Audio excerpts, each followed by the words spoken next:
حضرت ظہور فرمائیں گے تو مولا حسین کے گنبد پہ لگے ہوئے سرخ رنگ کے پرچم کو اتاریں گے۔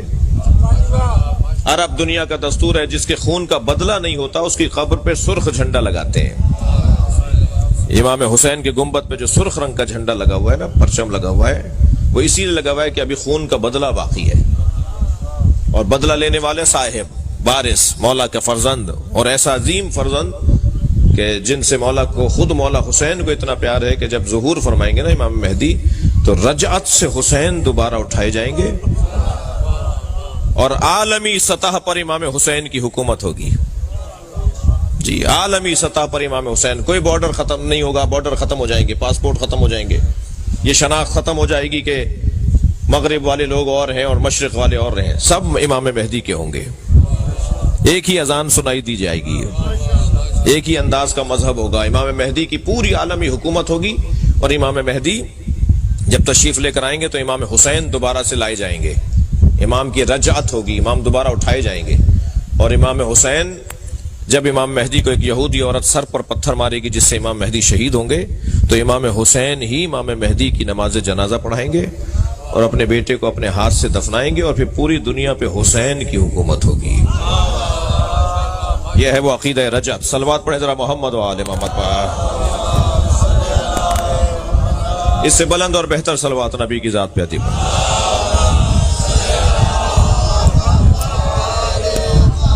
لہذا اب اتنا آئیڈیل دور، اتنا پسندیدہ دور، اتنا بہترین ماحول کہ جب امام حسین کے ہاتھ میں پوری کائنات ہوگی۔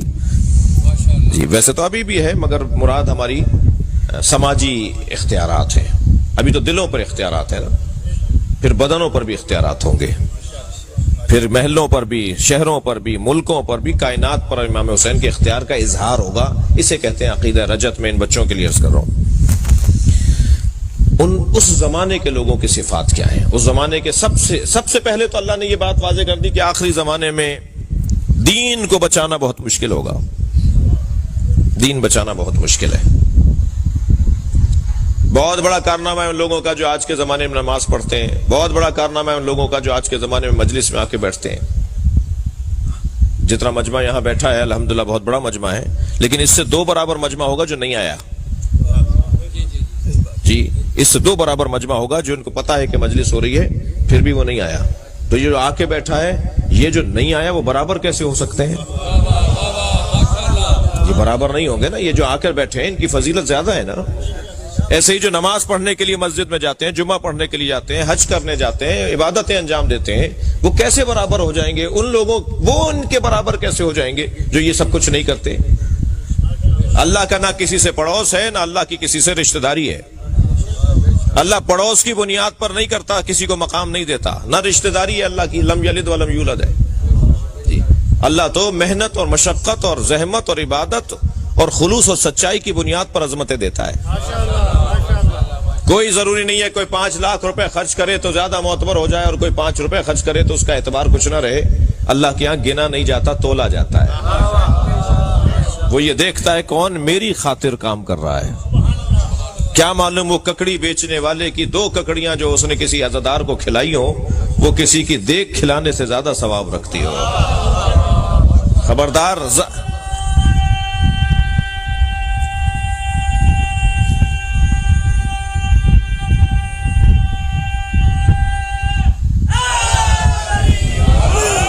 مجھے ظاہر کی بنیاد پر فیصلے نہیں کر رہے، ظاہر کو دیکھ کر۔ خبردار، ظاہر پر فیصلہ نہیں ہوگا، باطن پر اور خلوص نیت پر فیصلہ ہوگا۔ اور جو میرے ہاتھ میں نہیں ہے کہ میں کسی کا فیصلہ کروں، کیا معلوم وہ سچا ہو اور میں سوچا ہوا ہوں کہ سچا نہیں ہے۔ ویسے بھی جس جگہ ہم بیٹھے ہیں نا، تھکے ہوئے تو نہیں ہیں آپ؟ جس جگہ ہم بیٹھے ہوئے نا، یہ جگہ اینک بدلنے کی جگہ ہے۔ یہاں بیٹھنے والوں کی دید تبدیل کروائی جاتی ہے، اینک تبدیل کروائی جاتی ہے۔ یہاں بیٹھنے والا وہ دیکھتا ہے جو حقیقت ہو۔ چشمے سر سے دیکھنے والے اور ہیں، چشمے جان سے دیکھنے والے اور ہیں۔ یہ فرش آزاد چشمے جان اور آنکھوں کو کھولتی ہے جو دل کی آنکھیں ہیں۔ بصارت سے بصیرت کا سفر ہے جو عزاداری سے نصیب ہوتا ہے۔ یہ فرش عزا پہ بیٹھنے والوں کی دید ہی کچھ اور ہے۔ میں ایک جگہ سے گزر رہا تھا، رستے میں سانپ بیٹھا ہوا تھا، میرے بڑھتے ہوئے قدم رک گئے، میں سوچنے لگا یہ موذی ہے، حملہ کرے گا۔ لوگ مجھے دیکھ کر آپس میں باتیں کرنے لگے، مولانا کو دیکھو بڑی شجاعت کی باتیں کرتے ہیں، بڑی تقریریں کرتے پھرتے ہیں، سانپ سے ڈر رہے ہیں۔ اب میں سوچنے لگا ان کے چڑھانے میں آؤں یا عقل مندی کا ثبوت دوں۔ بہت سارے لوگ ہوتے ہیں نا چڑھا کے غائب بھی ہو جاتے ہیں۔ ابھی میں کھڑا ہوا سوچ رہا تھا کہ ایک چھوٹا سا بچہ میرے برابر میں آ کے کھڑا ہوا، کہنے لگا مولانا یہ پلاسٹک کا سانپ ہے۔ جب مجھے معلوم ہوا نا پلاسٹک کا سانپ ہے تو میں نے اسی پر پیر رکھا، اسے کچلتا ہوا چلا گیا۔ معلوم یہ ہوا جب حقائق روشن ہو جاتے ہیں تو اقدامات بھی تبدیل ہو جاتے ہیں۔ جی ساری دنیا جس یزید سے ڈر رہی تھی، حسین اس کی حقیقت کو جانتے تھے۔ صلوات پڑھیں گے محمد و آل محمد۔ حقائق روشن ہوتے ہیں یہاں۔ خبردار کپڑوں کی بنیاد پر کسی کا احترام نہیں ہونا، خبردار گاڑیوں کی بنیاد پر کسی کو معتبر نہیں ماننا، بڑے بنگلوں کی بنیاد پر کسی کو بڑا نہیں ماننا۔ ہماری تو انداز ہی کچھ اور ہے، ہم تو لوگ ہی کچھ اور ہیں۔ ہم پر اگر کوئی غور کر لے تو وہ ڈبل پی ایچ ڈی ہو جائے۔ شیعوں پر غور اگر کوئی کر لے نا کسی یونیورسٹی میں جا کر تو وہ ڈاکٹر ہو جائے۔ ہم پر غور کرنے سے ڈاکٹر ہو جائے۔ مولا کی تو بات بہت بڑی ہے، بڑی بات ہے مولا کی۔ ہمیں سمجھنے کے لیے دانشوریاں چاہیے، دانش مندیاں چاہیے، ہوشیاریاں چاہیے، عقل مندی چاہیے۔ کہتے ہیں شیعوں کی تو باتیں علیحدہ علیحدہ ہوتی ہیں، شیعوں کی تو باتیں نئی باتیں ہوتی ہیں، نئے نئے کام ہیں شیعوں کے۔ جی ہماری نئی باتیں، ہمارے نئے کام ہی تو زندہ رکھے ہوئے ہیں لوگوں کو۔ وہ ہم پہ غور کرتے چلے جا رہے ہیں اور ہم کو سمجھتے چلے جا رہے ہیں۔ جی میں ایک جگہ بیٹھا ہوا تھا تو گفتگو ہو رہی تھی کہ جب امام ظہور فرمائیں گے تو امام کی عمر 40 سال کی ہوگی۔ میں نے کہا جی امام ہمارے جب ظہور فرمائیں گے تو ان کی عمر 40 سال کی ہوگی۔ تو وہاں ایک صاحب بیٹھے تھے، کہنے لگے کیا مطلب ہے ابھی ولادت نہیں ہوئی؟ میں نے کہا نہیں، ولادت تو 255 ہجری میں ہو گئی۔ کہنے لگے جی مولانا 1441 چل رہا ہے، 1440 چل رہا ہے، یہ 1440 اور 255 ہجری 1150 سال ہو گئے۔ آپ کہہ رہے ہیں کہ جو ہے وہ 40 سال کے ہوں گے، کہیے 1150 سال کے ہیں تو پھر 40 سال کا کیا مطلب ہے؟ میں نے کہا نہیں، ہیں وہ 1150 سال کے مگر عمر 40 سال پہ رکی ہوئی ہے۔ کہنے لگے لو شیعوں کی تو پہلے ہی باتیں سمجھ میں نہیں آتی ہیں، ایک اور نئی بات آ گئی۔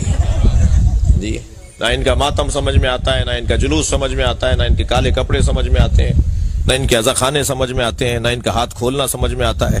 جی ایک لمبی فہرست ہے جو باتیں سمجھ میں نہیں آتی، ایک اور نئی بات۔ تو میں نے کہا جی آپ کی عمر کتنی ہے؟ کہنے لگے جی 70 سال کا ہوں۔ میں نے کہا کبھی چہرے کو جا کے آئینے میں دیکھیے۔ اللہ نے 70 سال پہلے جب آپ کو ماں کے شکم سے دنیا میں بھیجا تھا تو سر کے بال دے کر بھی بھیجا تھا اور بھووں کے اور پلکوں کے بال بھی اللہ نے ماں کے شکم سے بنا کر بھیجے تھے۔ 70 سالوں میں اگر آپ نے سر کے بال نہ کاٹے ہوتے تو اب تک ایڑیوں تک آ گئے ہوتے، مگر 70 سالوں میں کبھی آپ نے بھووں کو نہیں کاٹا اور پلکوں کو نہیں کاٹا۔ ایک کی عمر بڑھ کر بتا رہی ہے اللہ بڑھاتا ہے، ایک کی عمر رک کر بتا رہی ہے اللہ روکتا ہے۔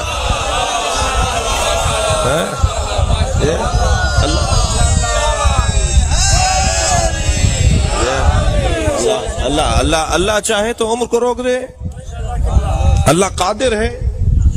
وہ ہمارے امام کو 40 سال کی عمر پر ٹھہرائے ہوئے ہے، جب ظاہر ہوں گے تو 40 سال کی عمر کے ہوں گے، یعنی 40 سال کا جو کیفیت ہوتی ہے وہ ہوگا۔ تو عزیزان گرامی، ہم تو جو یہاں بیٹھنے والے کی میں بات کر رہا تھا کہ دید ہی کچھ اور ہے۔ یہاں بیٹھنے والے کی اینک بدلنی چاہیے۔ بھئی 2 گھنٹے تک اگر کوئی گلاب بیچنے والے کی دکان پر بیٹھے تو 4 گھنٹے تک اس کے اندر سے گلاب کی خوشبو آتی ہے۔ جو 60 سال سے حسین کر رہا ہو اس میں حسین کی سیرت کی جھلک کیوں نہیں آئے گی؟ اس کے رویے بدلے ہوئے کیوں نہیں ہوں گے؟ اس کا انداز تبدیل کیسے نہیں ہوگا؟ وہ جب چل رہا ہوگا تو چال بتائے گی کہ حسینی جا رہا ہے، اس کا اقدام بتائے گا کہ حسینی ہے، اس کے طور طریقے بتائیں گے کہ یہ اہل بیت کا چاہنے والا ہے۔ اہل بیت کے چاہنے والوں کی طریقہ زندگی کچھ اور ہوتا ہے۔